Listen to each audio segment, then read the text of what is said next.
Mount ரோடுக்கு சின்ன வேலை விஷயமா போனேன்னா எப்படி திமிங்கலத்தோட ஸ்கெல்டனை பார்த்து வாயை போலதான்னு சொல்றேன். வாங்க. சம்பவம் நடந்த அன்னைக்கு சனிக்கிழமை எப்பயும் போலதான் பேட் கிளப்ல போயிட்டு ஒரு 5K ரன். எப்பவுமே பேட் கிளப்ல ஃபன் கேம்ஸ் வைப்பாங்க. இந்த வாட்டி ரொம்ப வித்தியாசமா வச்சிருந்தாங்க. ஒரு வெயிங் ஸ்கேல் எடுத்துன்னு வந்துட்டு நாங்க சொல்ற வெயிட்டுக்கு நியரஸ்ட் ஆர் ஈக்குவல்ல ஒரு பொருள் நீங்க எடுத்து வந்து தரணும், அதுவும் ஒரு சர்டன் லொகேஷனுக்குள்ள இருந்தா எடுத்துன்னு வரணும் அப்படின்ட்டாங்க. ஒரே ஃபன்னா போயிருந்தது.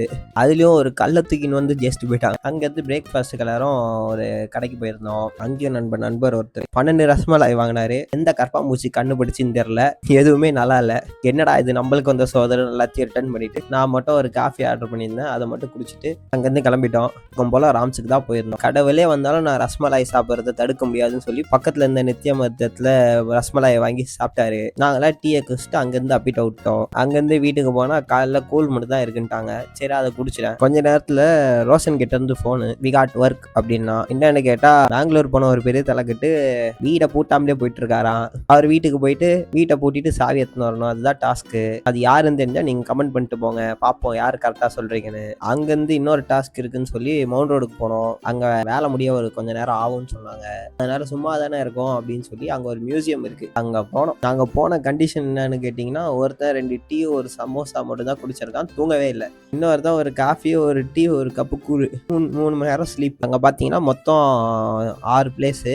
ஆனால் 3 க்ளோஸ் பண்ணிட்டாங்க. 2 பிளேஸ் என்னன்னு பார்த்தீங்கன்னா, ஒன்று காப்பர் ஏஜோட மியூசியமு, அதுக்கு உள்ள கேமரா அலோடு கிடையாது. ஒன்று ஜாலஜி டிபார்ட்மெண்ட்டு. மற்றபடி அந்த பில்டிங்கே கொஞ்சம் ஓல்டாக தான் இருந்தது, அங்கேயும் நம்ம சுற்றி பார்க்கலாம். கும்ஃபு பேண்டாவில் வர கேனன்லாம் இருந்தது. அறத்தூக்கத்துலேயே அங்கே போய் ஃபுல்லாக சுற்றி பார்த்தோம். அங்கே போன கண்டிஷனுக்கு எப்படா முடிப்போன்னு இருந்தது.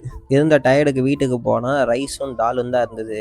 நான் எந்த அளவுக்கு டயர்டாக இருந்தேன்னா, ஏந்து கூட போய் வீடியோ எடுக்காமல் உக்காஞ்சத்துலேயே ஜூம் இன் பண்ணி வீடியோ எடுத்துருக்கேன். அதை சாப்பிட்டு ஒரு 2 மணி நேரம் நல்ல ஒரு நேப் போட்டேன். தூங்கி எழுந்துச்சா பசிக்க ஆரம்பிச்சிச்சு. நம்ம ஒரு காஃபி குடிப்போம் அப்படின்னு சொல்லி காஃபி போட்டேன். இதுக்கு மேலே பொறுக்க முடியாது, கடைக்கு போயிட்டு சப்ளைஸ் வாங்கிட்டு வந்து ஒரு சீஸா போட்டு ஒரு 3 ஆம்லேட் சாப்பிட்டேன். குட்டி பையன்கிட்ட இருந்து கொஞ்ச நேரம் பொம்மையை பிடிங்கி கொஞ்சம் கடுப்பேற்றிட்டு நானும் டின்னரை சாப்பிட்டு தூங்கிடுவேன் தான் சொல்லுவேன்னு நினச்சிங்க. நெவர், இன்னும் ஸ்டெப்ஸ் முடிக்கல. அதனால அந்த ரோஷன் பையன் கூட போய் ஸ்டெப்ஸ் முடிச்சுட்டு ஒரு 7 up போட்டு நானும் அட்மிட் ஆகிட்டோம்பா. அடுத்து போய் தூங்குறது தான். நாளைக்கு சந்திப்போம்.